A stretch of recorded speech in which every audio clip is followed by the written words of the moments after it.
I wanted to maybe ask you a question about this type of movie because actually before watching Retribution, the night before we were talking about Taken movies, which we refer to Taken movies as vigilante justice movies, basically. Personally, I would qualify a Taken movie as something like Death Wish, obviously anything Liam Neeson's been in the last 10 years, anything of a character having their family targeted and then they have to bring justice to the person who is responsible. I colloquially call those Taken movies. We were having a conversation about it the night before we saw Retribution, saying, what do you think is like the best of this that this genre has to offer? Like, what is the best movie of this kind that really does kind of like set the standard? And I think I have an answer because we watched it the night before. I was telling Brett about it, my roommate. It's like, I think what the best one is, I think it's Breakdown with Kurt Russell. Oh, yeah, that's a good one. Because it's basically Taken. They're the only thing different is that Kurt Russell isn't an ex-CIA guy. He's just a normal, regular, average Joe. Yeah, which I think is more interesting. Basically, very straightforward, standard story. They're this couple making a cross-country road trip, breaks down in the kind of the middle of nowhere. This truck pulls over and offers the help. Kurt Russell's wife says, like, okay, I'll take a ride into town with this guy and get some help and get a tow truck to come and pick you up. And Kurt Russell later goes to the town to meet up with his wife to find out that she's gone, like she's been kidnapped. She's vanished, essentially. Like, you don't even find out that she's been kidnapped at first. It's just she's gone, and he has to figure out what the hell happened to her. At that point, the movie is one part mystery, one part action movie of him trying to figure out what exactly happened to her, and then ultimately, get her back. It's really, really well done. You've seen the movie. Yeah, I have. It's a good one.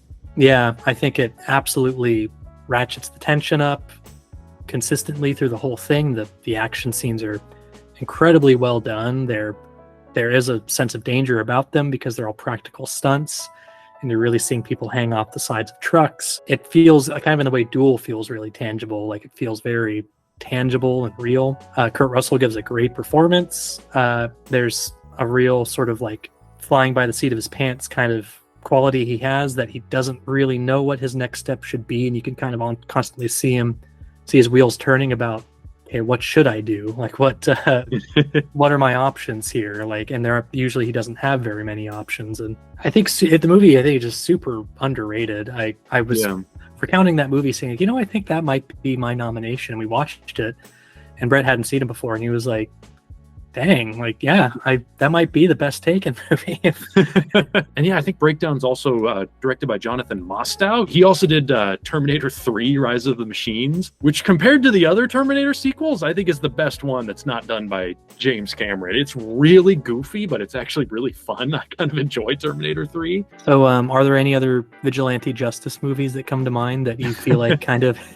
I'm very unfamiliar with some of the staples, like Rolling Thunder I haven't seen. Even the original Death Wish I haven't seen in full. I've only seen bits and pieces of. Yeah, neither have I. Nothing immediately comes to mind. Adam Egoyan does some interesting, like, kind of revenge movies. He did one with Christopher Plummer called... what was it? Remember? It's got kind of a generic title. It's like Memory or Remember or something like that. But it's like Christopher Plummer plays an older man with like either dementia or Alzheimer's and is forgetting, who he's trying to find. It's actually a pretty clever movie dealing with memory, kind of like Memento, where you think you're seeing one movie at the beginning and it turns out you're seeing a different movie by the end. But that was sort of a memorable one for me. I don't think I would call it the best, that I've ever seen, but it's worth checking out if you like that kind of film. In the mid-90s, Sally Field was in a vigilante justice movie. Oh, is that like Extreme Measures?